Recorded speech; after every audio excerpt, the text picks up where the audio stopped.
Lucas 16, Evangelho de Lucas, capítulo 16.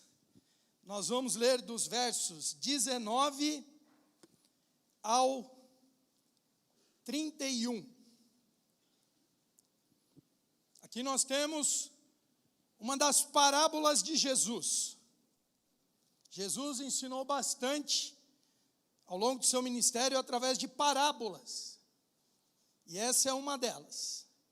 E diz assim a palavra de Deus, eu vou ler aqui na Almeida Revista e Corrigida. Tá bom? Acompanhe. Ora, havia um homem rico, e vestia-se de púrpura e de linho finíssimo, e vivia todos os dias regalada e esplendidamente. Havia também um certo mendigo, chamado Lázaro, que jazia cheio de chagas à porta daquele, e desejava alimentar-se com as migalhas que caíam da mesa do rico, e os próprios cães vinham lamber-lhe as chagas. E aconteceu que o mendigo morreu, e foi levado pelos anjos para o seio de Abraão. E morreu também o rico, e foi sepultado. E no Hades, ergueu os olhos, estando em tormentos, e viu ao longe Abraão e Lázaro no seu seio. E clamando disse: Abraão, meu pai, tem misericórdia de mim, e manda Lázaro que molhe na água a ponta do seu dedo, e me refresque a língua, porque estou atormentado nesta chama. Diz, porém, Abraão: filho, lembra-te de que recebeste os teus bens em vida, e Lázaro somente males, e agora este é consolado, e tu atormentado. E além disso, está posto um grande abismo entre nós e vós, de sorte que os que quisessem passar daqui para vós não poderiam, nem tampouco os de lá passar para cá. E disse ele: rogo-te, pois, ó pai, que o mandes à casa de meu pai, pois tenho 5 irmãos, para que lhes dê testemunho, a fim de que não venham também para este lugar de tormento. Disse-lhe Abraão: eles têm Moisés e os profetas, ouçam-nos. E disse ele: não, Abraão, meu pai, mas se algum dos mortos fosse ter com eles, arrepender-se-iam. Porém Abraão lhe disse: se não ouvem a Moisés e os profetas, tampouco acreditarão, ainda que algum dos mortos ressuscite. O tema da ministração dessa noite é preparando a minha vida. Podeis aceitar, igreja. Vejam, vamos imaginar num cenário hipotético que você pudesse vislumbrar a sua vida após a morte. Já parou para pensar nisso? O tema da vida após a morte é algo que fascina a humanidade. Por mais que saibamos que tem muitas pessoas que dizem assim: morreu, acabou, eu não creio em Deus, eu não creio em vida após a morte. Nós sabemos que quando os cinemas lançam algum filme relacionado a isso, normalmente as salas de cinema ficam lotadas. Por quê? Porque isso fascina o ser humano. Tem situações até de pessoas que, ao longo de um coma, vivenciaram algum tipo de experiência, lançaram livros, e esses livros são consumidos, se tornam filmes também.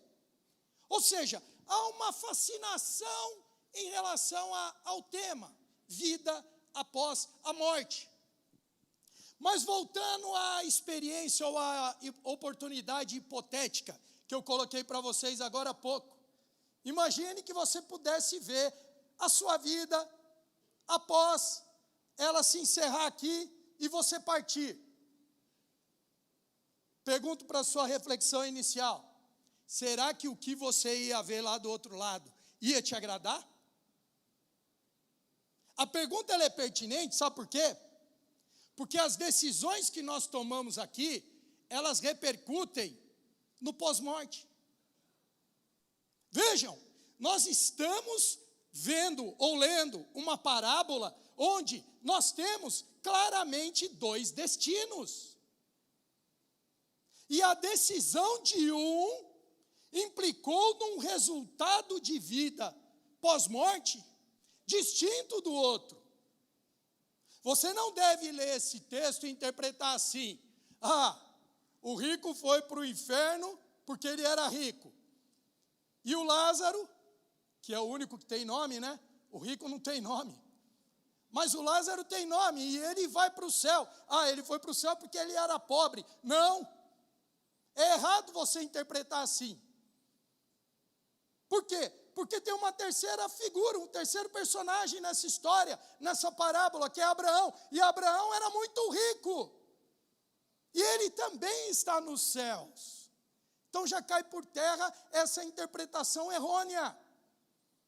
Mas o fato, meu irmão, minha irmã, é que nós temos um cenário aqui, por um lado, extremamente revigorante, importante, interessante para a gente avaliar, e do outro, um cenário terrível, que também serve para a nossa análise, mas que eu não desejo esse destino para ninguém. Sinceramente, eu não desejo esse destino para absolutamente ninguém na face da terra. Por quê? Porque vocês viram o que está descrito aqui. E nós vamos entrar um pouquinho mais a fundo em alguns outros detalhes dessa parábola. Mas, inicialmente, eu gostaria de lembrar a você que nós temos um inimigo da vida. Sim, ele existe. Ele é real. E desde o início ele vem trabalhando para destruir a vida. A vida. Ele é contra a vida.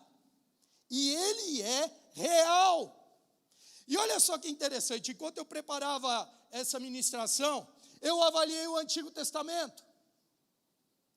E no Antigo Testamento ele não se manifesta tanto.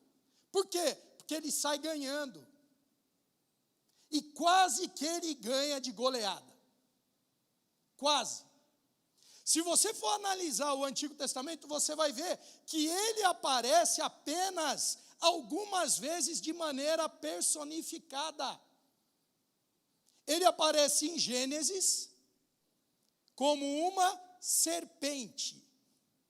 E logo de cara, ele lança a tentação, distorcendo a palavra, e ele traz o pecado para o seio da humanidade. E nesse intervalo de tempo, é aí que quase ele ganha o jogo. Por quê? Porque o pecado corrompe a tal ponto a humanidade que Deus fala assim: eu vou destruir o homem. Eu vou destruir o homem da face da terra. Tamanha corrupção, tamanho o afastamento do homem em relação a Deus. Eu dei uma pesquisada aqui, igreja. Estima-se que na época existiam 5 milhões de pessoas habitando o planeta. E desses 5 milhões, somente um justo foi encontrado. Somente um. Um só. E por intermédio, por amor desse único justo, Deus decidiu prosseguir. Deus decidiu seguir adiante. E não pense que Deus ceifou vidas inocentes nesse período, não. Se tivesse gente inocente a mais, Deus teria resgatado também. Mas não tinha, não. A palavra de Deus, ela é verdadeira. Ela é tremendamente poderosa. Jamais lance sombra de dúvida a respeito da palavra de Deus. Se ela diz que só havia um justo, é porque só havia um justo. E a história prossegue. E ele vai aparecer de novo lá em Jó. Quando no meio dos anjos, ele vai na presença do Senhor, com o intuito de desmistificar a imagem que Deus tinha a respeito do seu servo Jó. Depois, ele vai aparecer em 1 Crônicas 21:1, quando a Bíblia diz que Satanás incitou Davi a contar o povo. Olha isso. Ele não poupou nem o homem segundo o coração de Deus. E depois ele vai aparecer em Zacarias 3, de 1-2, quando ele é repreendido pelo Senhor. Mas bastou que a história caminhasse e chegasse ao momento de que o Messias anunciado haveria de nascer de uma virgem, que ele começou o seu plano diabólico para tentar fazer com que a humanidade sucumbisse de uma vez por todas. Recordam-se da maneira como o nascimento de Jesus foi envolto? Em clima de perseguição, em clima de morte, pairando sobre aquele momento. Jesus nasce, e aos 30 anos ele é o quê? Batizado. Ele é batizado. Uma pomba desce do céu, o Espírito Santo. E uma voz é ouvida: esse é o meu filho amado, em quem eu me comprazo. E em seguida a palavra diz que o Espírito o impele ao deserto. E quem é que vai tentar Jesus? E quem é que vai tentar novamente distorcer a palavra? O próprio Satanás. Então, se você acha que o Antigo Testamento deve ser lançado fora, se você acha que é uma história que não é relevante, você já está cometendo o primeiro erro. E o segundo erro, se você acha que o Novo Testamento é fichinha, não é. Por quê? Porque agora que ele está feroz, é agora que ele está disposto a matar, roubar e destruir. Por quê? Porque a guerra que nós travamos, igreja, é uma guerra diferente. É uma guerra cujo resultado nós já sabemos. Ele está derrotado, mas ele não está inoperante. Se a Bíblia fala em 1 Pedro 5:8, que ele é como um leão bramando, disposto a nos tragar, pensa num leão manco. Ele está manco. Mas se você for incauto e se aproximar dele indevidamente, sabe o que ele vai fazer com você? Ele vai te devorar. Ele vai te matar. Ele vai te roubar. Ele vai te destruir. Por quê? Porque ele é contra a vida. Diga, ele é contra a vida. Não ignore jamais esse fato. E sim, a condenação. Diga, a condenação. Sabe, gente, tem muitas pessoas. Eu não vou falar cristão, porque cristão não age assim. Eu vou falar de crente. Que eu já manifestei o meu posicionamento em relação a isso. É um posicionamento pessoal. Cristão é quem segue os passos de Jesus. Crente, até o inimigo das nossas vidas, ele também acredita. Ele sabe que é verdade. Já ouviram aquelas pessoas que dizem assim: ah, eu acredito em Deus. Ah, eu acredito em Jesus. Ah, eu acredito nos céus. Mas eu não acredito em Satanás e eu não acredito em inferno. Já ouviram alguém falando isso? É muito corrente. Essa é uma estratégia do inimigo, igreja. E quer saber a verdade? Quem fala isso, ele não crê em Deus. Ele não crê em Jesus. Sabe por quê? Porque se ele fala que crê em Jesus e crê em Deus e não crê em Satanás, não crê no inferno, pergunta a você: por que Jesus veio então? Por que Jesus vai vir segunda vez? Se o inferno não existe, se Satanás é a história da carochinha. Por quê? Porque Jesus morreu na cruz. Porque Jesus deixou o Espírito Santo para nós, para fazer morada nas nossas vidas, para nos capacitar, para que nós executemos ou exercitemos o bom combate. Para quê?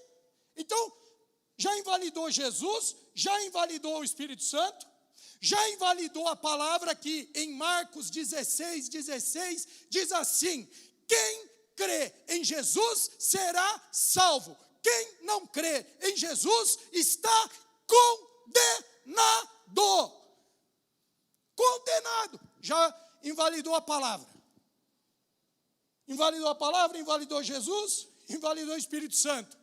Invalidou Deus também, porque quem expulsou Satanás, quem o lançou fora, foi quem? Foi Deus. Então invalidou tudo. Não existe essa história de que inferno não existe, que Satanás é uma história que não cabe.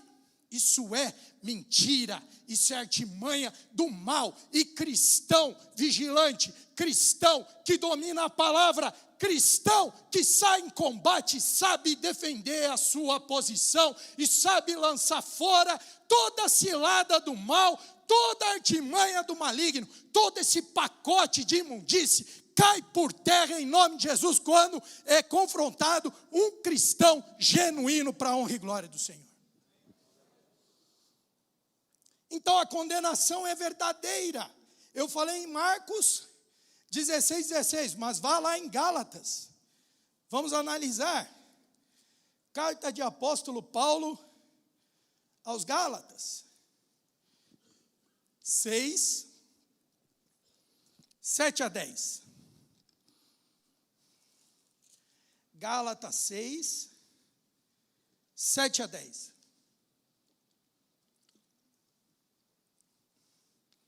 Diz assim a palavra de Deus. Gálatas 6, 7 a 10. Não erreis. Deus não se deixe escarnecer. Porque tudo que o homem semear, isso também ceifará. O que semeia na sua carne, da carne ceifará a corrupção. Mas o que semeia ao Espírito, do Espírito ceifará o quê? A vida eterna. E não nos cansemos de fazer o bem, porque a seu tempo ceifaremos, se não houvermos desfalecido. Então, enquanto temos tempo, façamos o bem a todos, mas principalmente aos domésticos da fé. Olha, se até aqui o senso de urgência não aflorou na sua vida, eu acho que daqui para frente vai aflorar. Já estou te avisando. Porque existe claramente, irmãos e irmãs, uma oposição. E vejam, quando eu era pequenininho lá na presbiteriana, eu ouvia todas essas histórias. E tinha criança que ficava com medo. Tenho medo da morte, tenho medo do futuro, o que vai acontecer? Eu já tinha os meus sonhos, eu já tinha as minhas expectativas. Mas irmãos e irmãs, desde a minha pequenice, aquilo foi forjando no meu interior um entendimento, uma sabedoria que vem do alto, que não é mérito meu não, é do Senhor. Por isso eu enfatizo, nessa noite, traga o seu filho na escola bíblica, traga o seu filho na Central Kids, invista. Porque desde pequenininho, a gente precisa aprender a realidade, a verdade que está estampada na palavra de Deus. Isso é palavra de Deus para mim e para você.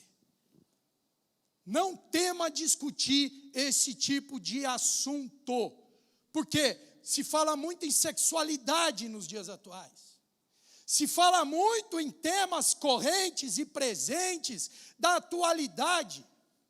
Mas falar de céu, que a minha geração, na tenra idade, a gente cantava hinos, a gente celebrava a volta de Jesus, a gente cantava com vibração lá no meio dos jovens, Maranata, hora vem Senhor Jesus. Mas isso parece que hoje em dia é um assunto proibido. É um assunto que parece que ficou no passado, que a igreja não quer abordar. É importante abordar, é imperativo abordar. Por quê? Porque isso tem que despertar em nós, de novo, um senso de urgência. Todos os dias tem gente morrendo.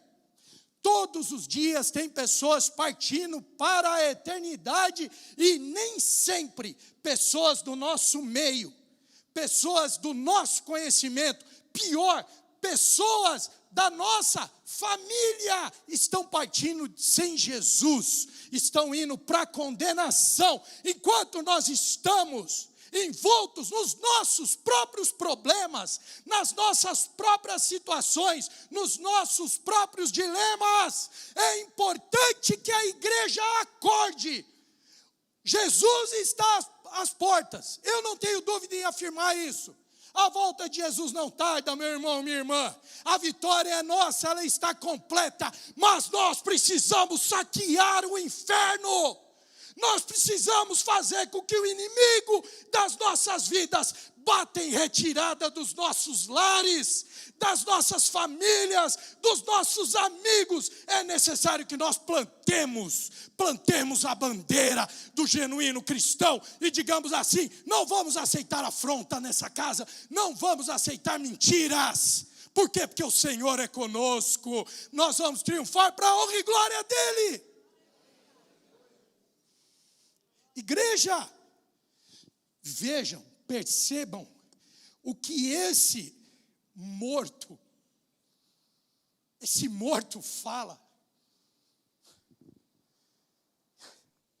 Irmãos, irmãs, perceberam que ele não pede para ser livrado do inferno? No texto aqui vocês veem em algum momento ele falando assim: me tira daqui? Não. Primeiro ele pede para Lázaro molhar a ponta do dedo dele, para que ele possa deixar de sofrer tanto com aquela gotinha de água. Olha aí no verso 24. Clamando, disse Abrão: meu pai. Engraçado, ele está no Hades e está reconhecendo Abraão como alguém de autoridade, né? Ele diz assim: meu pai, tem misericórdia de mim e manda Lázaro que molhe na água a ponta do seu dedo e me refresque a língua, porque estou atormentado nessa chama. Ele não fala assim: meu pai Abraão, me tire daqui. Meu pai Abraão, me livre dessa chama. Ele pede uma gotinha de água. E vem mais. Por quê? Porque ele continua o diálogo. E aí, vejam o verso 27. Olha isso. Rogo-te, pois, ó pai, que mandes Lázaro à casa do meu pai, pois tenho 5 irmãos. Olha isso, ele tinha 5 irmãos. E ele diz assim, no verso 28, para que lhes dê testemunho, a fim de que não venham também para esse lugar de tormento. Gente, quem está falando aqui é um morto, alguém que foi parar no inferno. Ele está rogando que Abraão reenvie Lázaro para Lázaro anunciar, falar a respeito daquela vida futura, porque ele não deseja o mesmo destino para os seus irmãos. Gente, eu pergunto a você, quantos aqui têm familiares que não são convertidos a Jesus Cristo? Levanta a mão aí. Olha aí. Gente, nós precisamos trabalhar para trazer essas pessoas para o altar do Senhor. Esse homem já estava em condenação, mas ele observa o seu destino terrível. O que a vida após a morte lhe reservou. Por quê? Porque vejam, verso 19, ele vivia de forma esplêndida, com linho, vestido com púrpura e linho finíssimo, todos os dias de forma regalada e esplêndida. O Lázaro, que vivia em chagas, desejava se alimentar das migalhas, nem isso ele dava para o Lázaro. Mas quando ele morre, ele roga pela vida dos seus 5 irmãos. Por quê? Porque ele não quer que os seus irmãos tenham o mesmo destino que ele teve. Meu irmão, você não viu sua vida após a morte, mas você aceitou Jesus. Você sabe que você é um bem-aventurado. Posso ouvir um amém? Você é um bem-aventurado. No dia que Jesus voltar, quando o livro for aberto, você vai ser chamado de bem-aventurado. Agora imagina olhar lá para o outro lado e ver primo, irmão, tio, tia, vô, vó. Já parou para pensar nisso? Talvez você vai ter que encarar aquele olhar que Jesus reservou para Pedro, quando Pedro traiu. Gente, isso aqui é sério. Mas isso aqui não é para deixar a gente com medo. Isso aqui não é para a gente ficar cabisbaixo, se sentindo derrotado. Não, é para a gente tomar posição a partir de agora e falar assim: eu vou fazer o melhor para o reino de Deus. Eu não vou mais aceitar essa afronta. De dentro da minha família tem gente lá que não segue a Jesus. Olha, semana passada faleceu o pastor que fez o meu casamento. Pastor Marcos Coelho Ramos. Homem de Deus. Começou seu ministério lá em Divinópolis, Minas Gerais. Ele foi meu pastor lá em Suzano.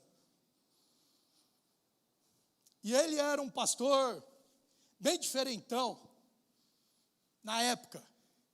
Quem é da minha época vai lembrar que a gente usava conjunto salmão, rosa, mullets. Meu cabelo agora deu uma crescidinha aqui, né? O pessoal já falou: olha os mullets. A gente usava mullets. Calça Fiorucci. Tênis chinesinho. Legal pra caramba. E o pastor Marcos, ele tinha um cabelo assim meio diferente, usava os ternos diferentões.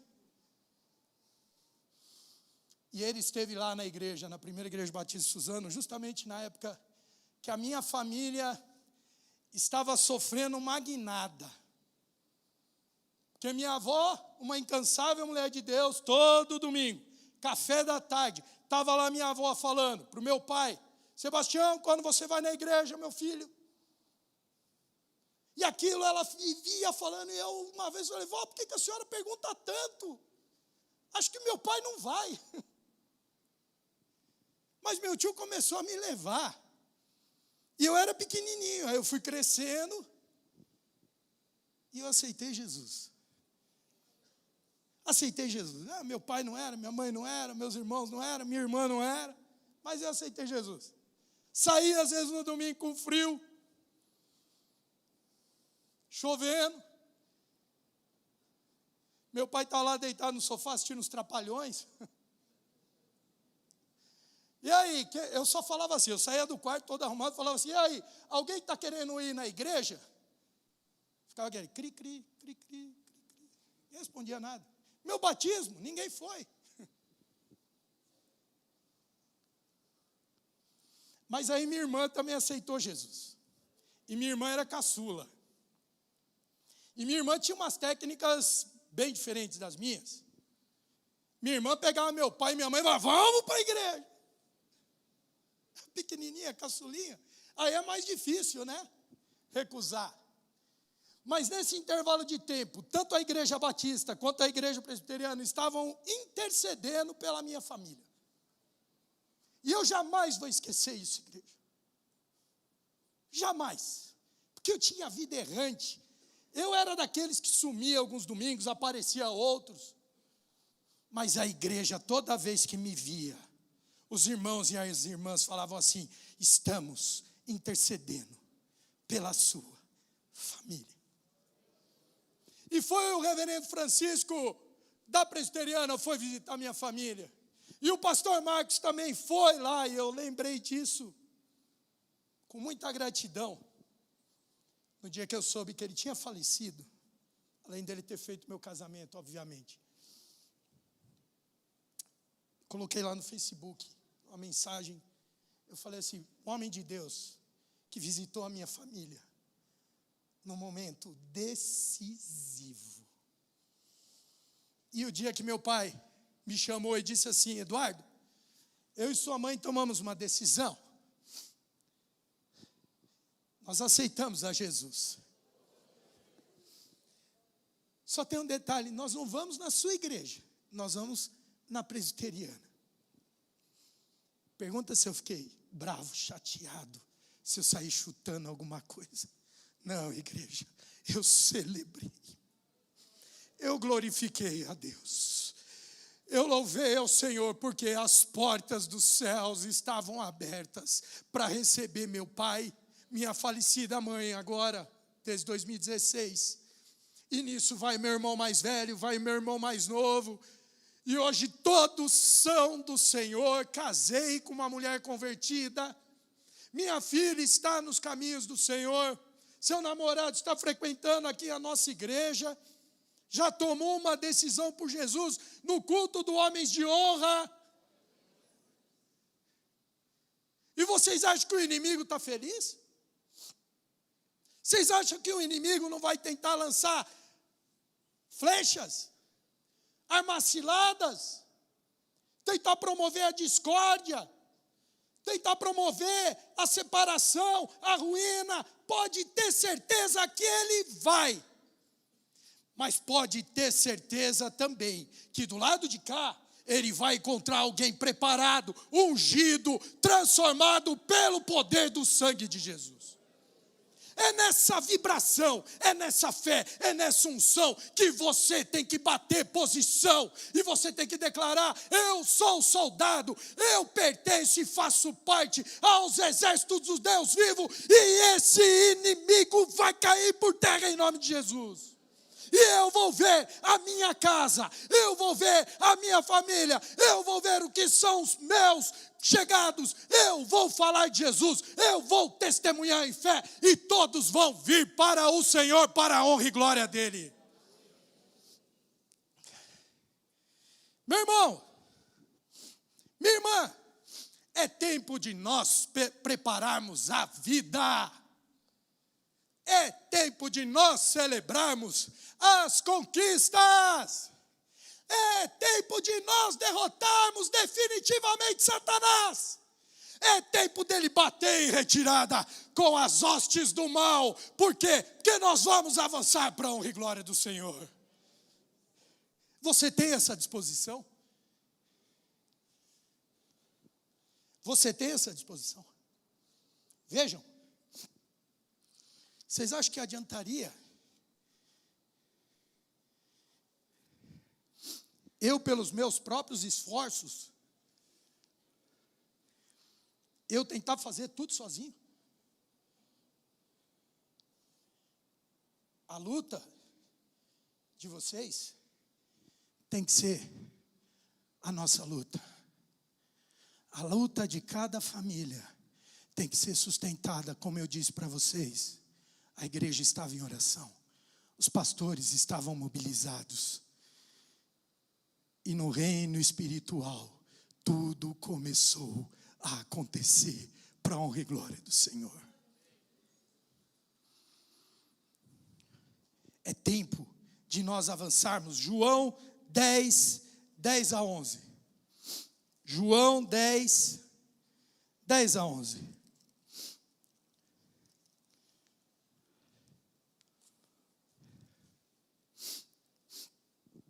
Olha aqui.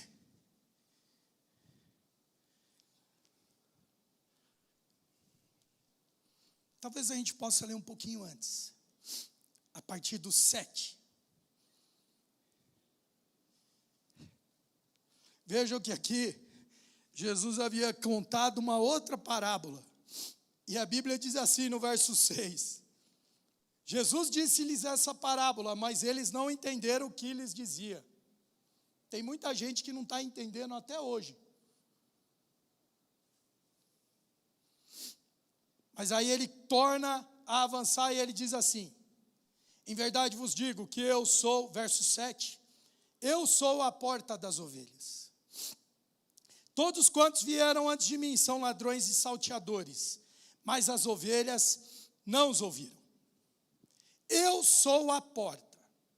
Se alguém entrar por mim, salvar-se-á, entrará e sairá e achará pastagens. O inimigo das nossas vidas, grifo meu, continuando no 10, ele não vem senão a roubar, matar e destruir. Vamos ler a continuidade do verso 10 todos juntos? Vamos lá? Eu vim para que tenham vida e a tenham com... Vamos ler de novo? Bem forte. Eu vim para que tenham vida e a tenham com abundância. Verso 11, todos juntos, vamos lá. Eu sou o bom pastor e o bom pastor dá vida. Você pode aplaudir o Senhor pela sua palavra. Gente, Jesus já pagou o preço na cruz. Ele é a porta. Ele é o bom pastor. Será que é difícil você falar isso para alguém que não conhece? Falar assim, que você tinha uma vida errante, ruim, afastada dos propósitos de Deus. Mas que um dia, um belo dia, você foi convidado para um culto, você participou de uma reunião de grupo pequeno, você veio ao encontro do Geração Mulher, a convite, você veio no encontro do Homens de Honra, a convite, ou você veio no live, ou você veio nos adolescentes, enfim, você recebeu um convite, e lá, um desconhecido, alguém que você nunca tinha ouvido falar, essa pessoa anunciou Jesus para você e o seu coração bateu mais forte e você começou a sentir uma movimentação. Fala para mim se não foi assim com você, porque comigo foi. Começou algo no meu interior, começou a se movimentar, o meu coração começou a palpitar, a minha mente começou a ficar, totalmente mudada, totalmente transformada, e de repente, quando falaram quem aceitava Jesus, lá estava eu com a minha mão levantada, aceitando o único, o poderoso, o suficiente Jesus Cristo que transformou a minha vida. Será que é difícil, igreja? Será que é difícil falar de coisas que nós vivemos? Eu não sou capaz. Eu não posso. Eu tenho receio. Para com isso. Você é boca de Deus no seu trabalho. Você é boca de Deus na sua escola. Você é boca de Deus na sua família. Mas sou só eu. Tem 20 lá que não querem saber de nada. Só querem saber de sexo, drogas e rock and roll. É? Davi lutou contra um gigante, e ele se apresentou com uma funda e algumas pedrinhas, mas não era isso que capacitava Davi. Quando ele avançou para o combate com Golias, ele disse: eu venho a ti em nome do Senhor. E hoje mesmo, gigante, você vai cair. Hoje mesmo eu vou cortar a sua cabeça, porque o Senhor vai me dar a vitória. Tem que ser nesse espírito, igreja. Tem que ser nesse espírito, porque, como eu disse, o senso de urgência tem que aflorar. A responsabilidade, o comprometimento precisa estar latentes nas nossas vidas. Olha só João 14, 1, 3. Não se turbe o vosso coração, credes em Deus, crede também em mim. Na casa do meu pai há muitas moradas. Se não fosse assim, eu vou-lo teria dito, pois vou preparar-vos lugar. E se eu for e vos preparar lugar, virei outra vez, vos levarei para mim mesmo, para que onde eu estiver, estejais vós também. Gente, eu fiquei pensando nisso aqui. E a gente gosta muito daquela ilustração do livro da vida. Que é o momento que alguém aceita Jesus. E ele tem lá o nome dele, escrito aonde? Fala bem alto, escrito aonde? Escrito no livro da vida. Mas eu fiquei pensando nisso aqui. Na Nova Jerusalém, olha ela ali, ó.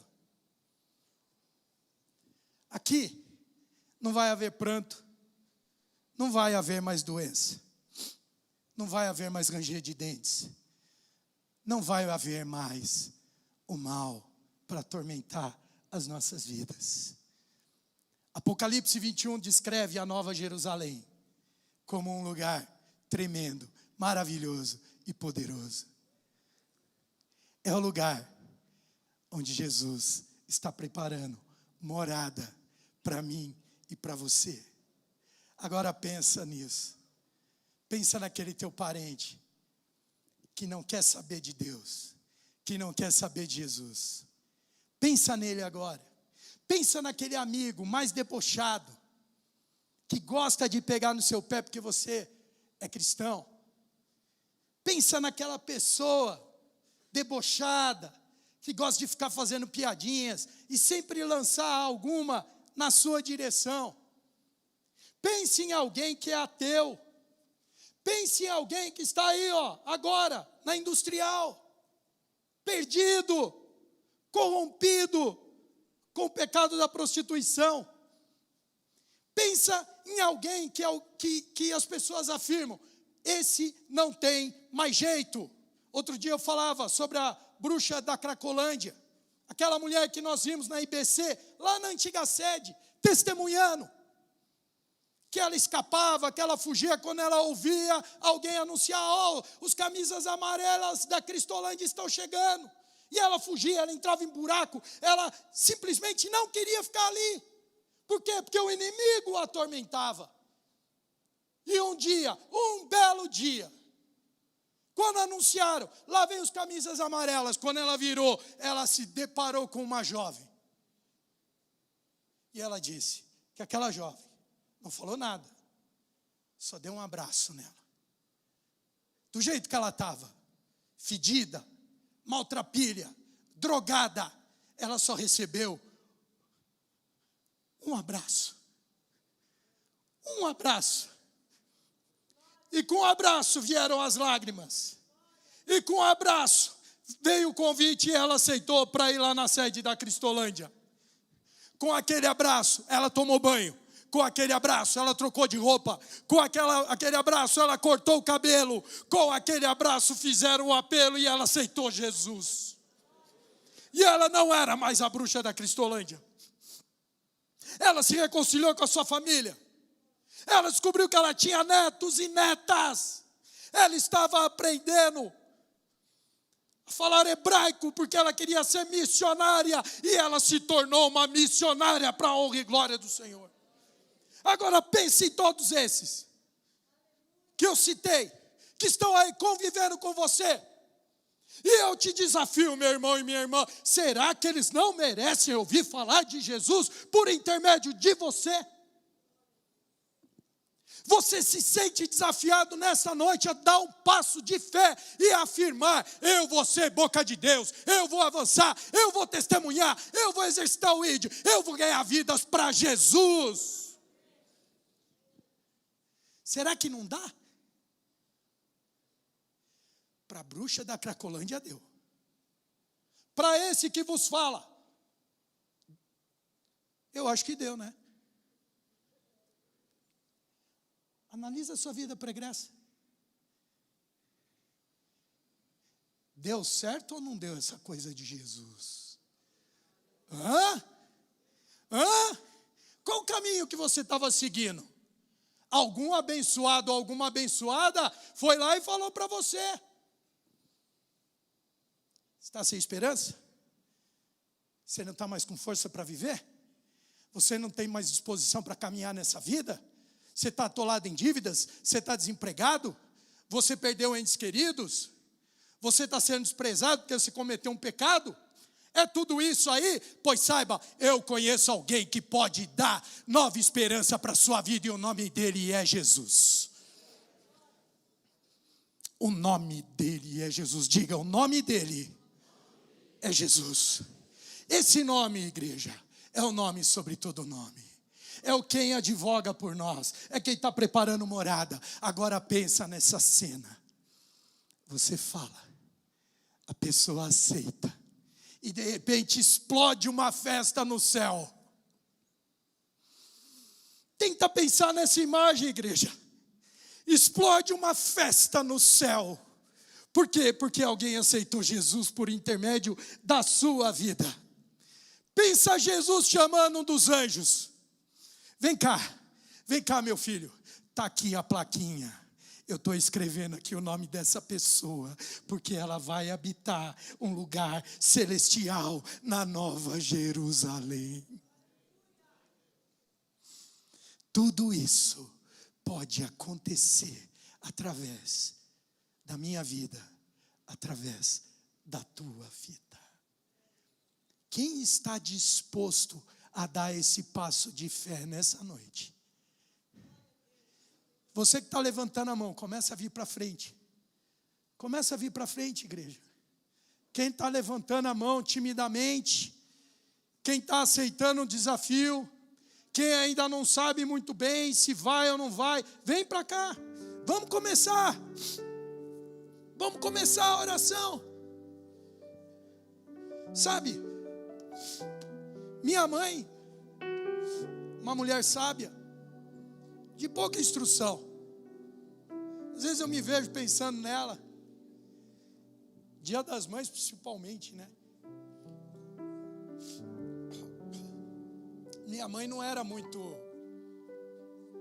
letrada. Estudou 4 anos, era o antigo colégio. Pode vir para frente, pode vir. E quando ela era jovem, ela era filha de Maria, na igreja católica. Meu pai havia ouvido falar de Deus lá atrás, de Jesus. Mas, vida errante, afastada.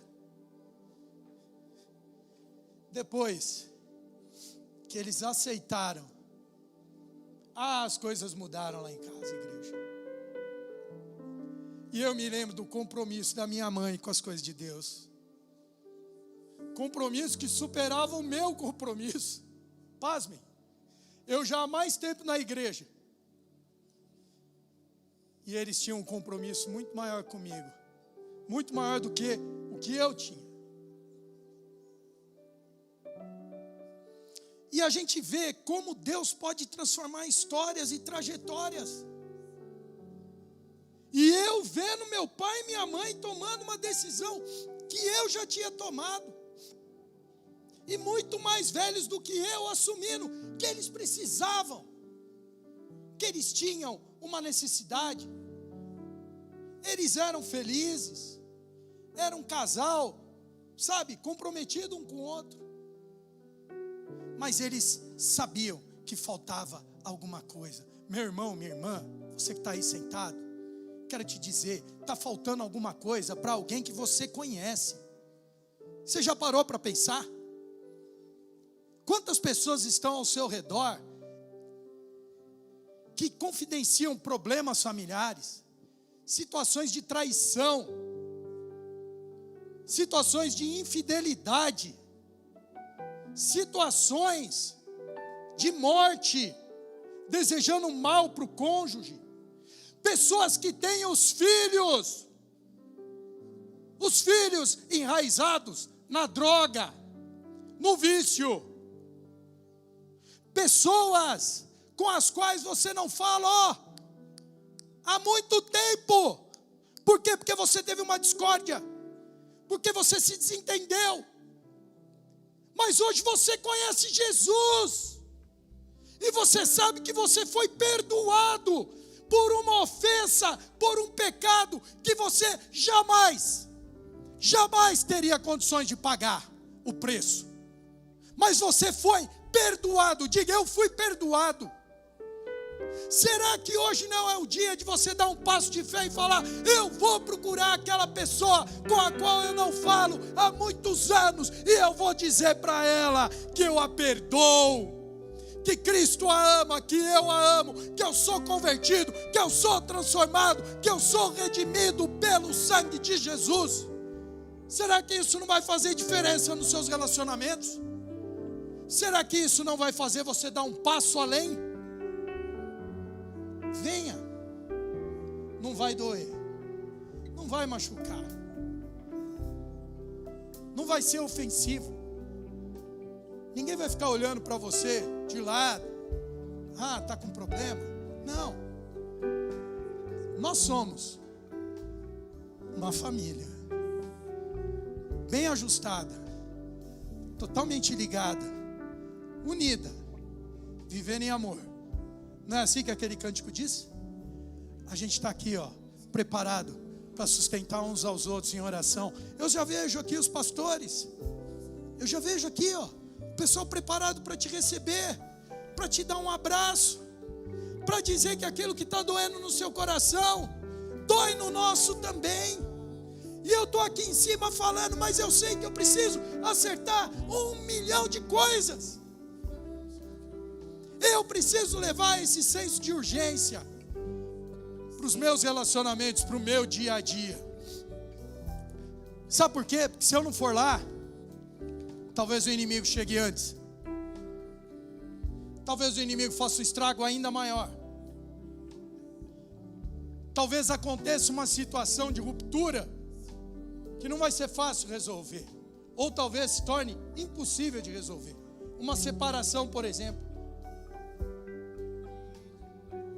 Mas hoje você é desafiado a ser um varão, uma varoa de Deus, nesse trabalho, nesse desafio. Vamos ficar em pé, tem um louvor aí? Vamos lá? Como um farol que brilha à noite, como ponte sobre as águas, como abrigo no deserto, flecha que acerto ao ver. Quero ser usado da maneira em que te agrade, em qualquer hora, em qualquer lugar. Eis aqui a minha vida, usa-me, Senhor, usa-me.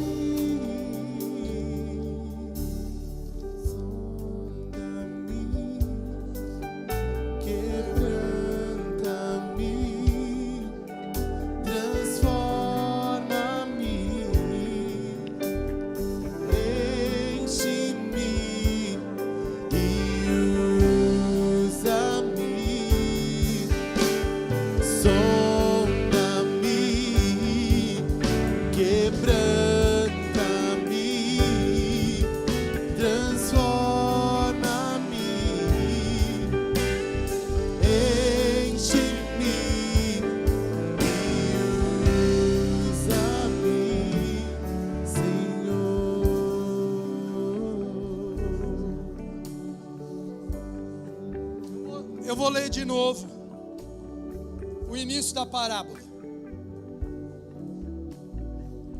Diz assim: havia um homem rico. Você é rico hoje. Você é rico hoje. Você tem as palavras de bem-aventurança aí, com você. Você é rico porque você conheceu e aceitou Jesus. Havia um homem rico e vestia-se de púrpura e de linho finíssimo, e vivia todos os dias regalado esplendidamente. Você foi chamado para o reino do Deus Altíssimo, para o reino do Deus vivo. Ele te tirou da sarjeta, Ele te tirou do mar de lama. Eu sei muito bem de onde eu vim. Eu sei muito bem. Eu estava destinado à morte, ao inferno. Teve dia que eu cheguei em casa e eu não sabia como eu tinha chegado. Tamanha era a condição de porre que eu estava. Podia ter batido o carro, podia ter atropelado alguém, mas não. Foi me dada a oportunidade. Hoje eu sei o banquete destinado aos filhos do Altíssimo. Mas ao mesmo tempo, existem mendigos aí fora. Vejam a situação do Lázaro, verso 20. Havia também um certo mendigo, chamado Lázaro, que jazia cheio de chagas à porta daquele, e desejava alimentar-se com as migalhas. Ele só queria as migalhas. Tem pessoas, irmãos, irmãs, que só precisam que você olhe para elas, fale um bom dia, seja agradável, ou faça uma pergunta: como está o seu coração? Tem pessoas que só estão esperando, talvez, que você olhe para elas e libere um sorriso, como aquela bruxa da Cracolândia, que nunca tinha ganhado um abraço como aquele. E o Lázaro estava ali. E diz assim o verso 21, ele desejava alimentar-se com as migalhas que caíam da mesa do rico. E os próprios cães vinham lamber-lhe as chagas.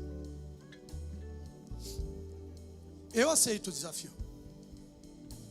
Eu quero ser melhor no reino. Eu quero anunciar as boas novas. Eu quero fazer diferença. É a última oportunidade para você vir aqui à frente.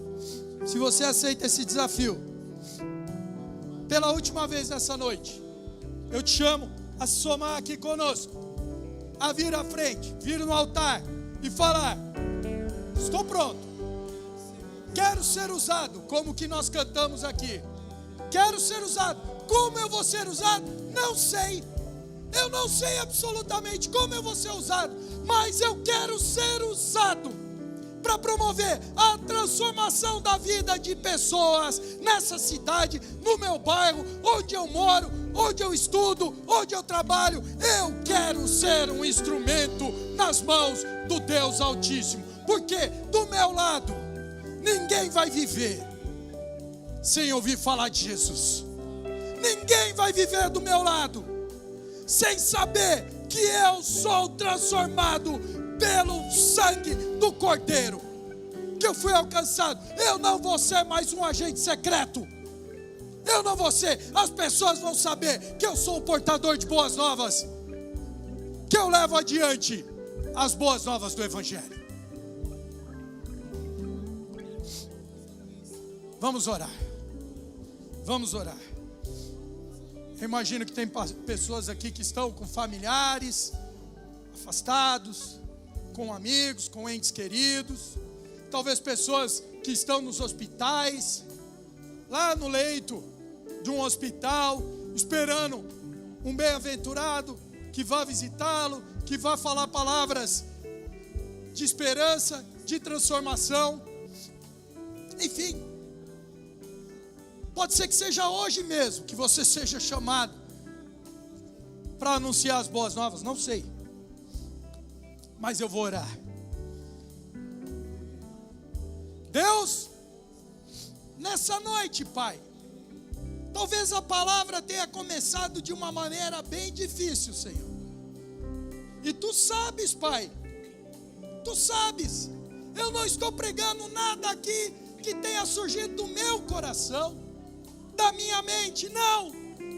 O Senhor, Pai, o Senhor trouxe essa palavra para ser ministrada neste dia, neste domingo, aos Teus servos e servas.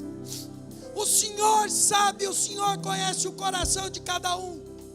Tu sabes quem tem anunciado, quem tem sido um propagador das boas novas do Evangelho, quem não tem temido o inimigo da vida, quem tem, Pai, aflorado no seu coração e na sua mente um senso de urgência, um senso de emergência, um senso de prontidão para anunciar: Jesus Cristo reina, Jesus Cristo transformou a minha vida, Jesus Cristo é a esperança, Jesus Cristo pode mudar qualquer situação.